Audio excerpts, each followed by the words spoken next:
Why is second come Jesus a man with the flesh? Referring to Matthew chapter 26, verse 64. Luke chapter 21, verse 27. Matthew chapter 24, verse 30. Mark chapter 13, verse 26. About when Jesus comes. As it was written through passages, he is coming on the cloud. It is quite nonsensical and absolutely absurd that all followers of Christ believe. Second coming Jesus shall come in the real clouds of the sky. Because, as we read the passage of Matthew chapter 13, verse 34, saying, "All these things unto the multitude in parables, and without a parable spake he not unto them," that he spoke these things figuratively when he explains about what shall happen in the end of the days of the world. It is quite sure even a mere child can understand.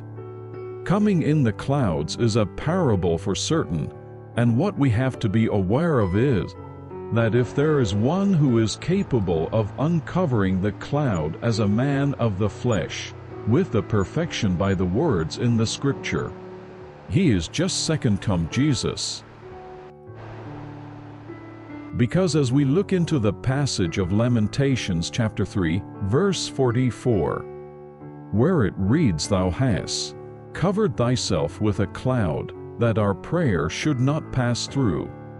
For Jesus said the Son of Man, second come Jesus, is coming in the clouds of heaven, which means without understanding perfectly on this cloud, no prayer can get through, how hard you may pray to God.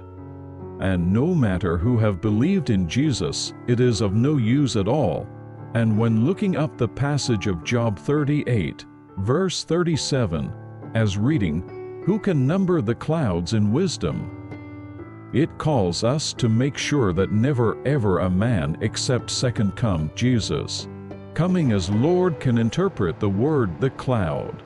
As explained above, Jesus, who knew man, cannot interpret the word cloud with the human wisdom.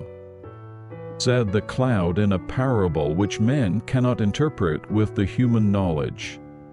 As we look in the scripture of Isaiah 19 verse 1, reading, "The Lord rideth upon a swift cloud, and shall come into Egypt," and as it is written in parable, it is inevitable to match the word to interpret it fully.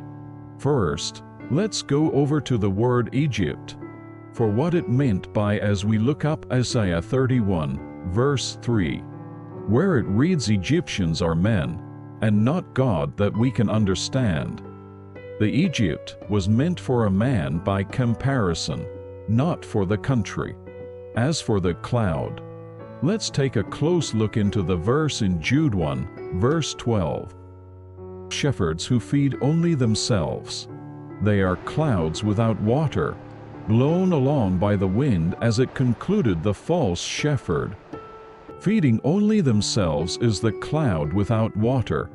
The cloud without water is the false shepherd, whereas the cloud with water, true shepherd. It is so obvious that the cloud was meant for the flesh of a man. So it is so much obvious that the Son of Man, coming in the clouds, was meant for the coming of the Spirit of the Lord to the flesh of a man. And the swift was meant for the brain of a human being, which is the fastest over the whole world. And as the Lord being the Spirit, the interpretation of Isaiah 19, verse 1 is like the followings. "The Lord as for the Spirit, swift, as for the brain of a human being, a cloud for the flesh of a man, and Egypt for a man." So putting together spirit of the Lord comes to the brain, swift of a man. Egypt, who has the flesh, cloud, therefore, it is concluded to second come Jesus' brain. Who has the flesh of a man did the Spirit of Lord come. I would add some more words in order to convince this, as the following words. Reading Isaiah 59, verse 20. It states that Jehovah shall come to the person who is out of the sin. And in Job 37, verse 12, it reads it cloud, the flesh of a man is turned around by his Jehovah's counsels, that they may do whatsoever he commendeth them upon the face of the world in the earth, upon this earth. And 2 John chapter 1 verse 9. He that hath both the Father, the Spirit of God, and the Son, the Spirit of Jesus. And looking into the Revelation chapter 14 verse 1, it reads, Was the Lamb, second come Jesus, standing on Mount Zion, had his name, the word of first come Jesus, and his Father's name, the word, written on their foreheads, heads.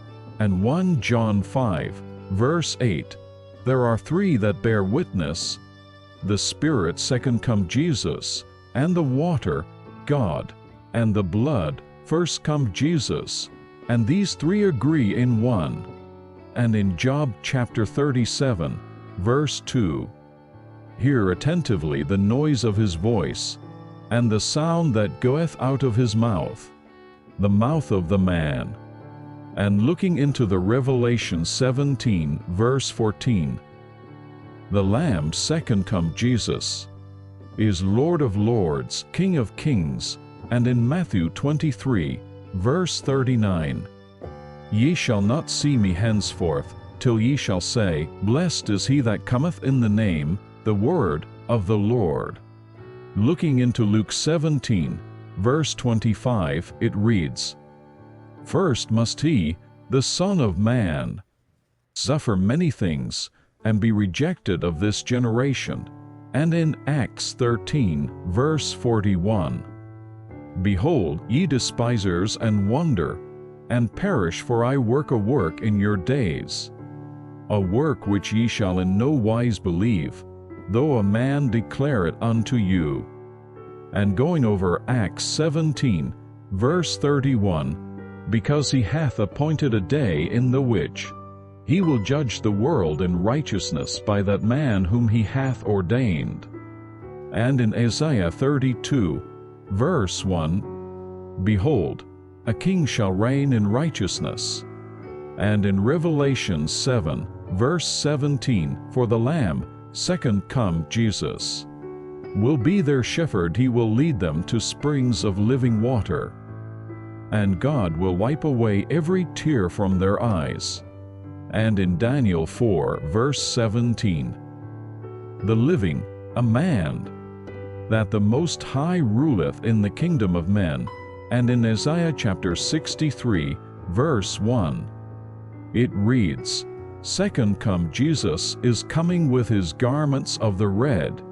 As stated, it is so certain that second come Jesus is a man with the flesh. Reading 2 John 1, verse 7, it assuredly testifies that those who do not acknowledge Jesus Christ coming in the flesh are the deceivers, antichrists, and the devil. That's all about it. Subscribe and like. Thank you for your listening so far.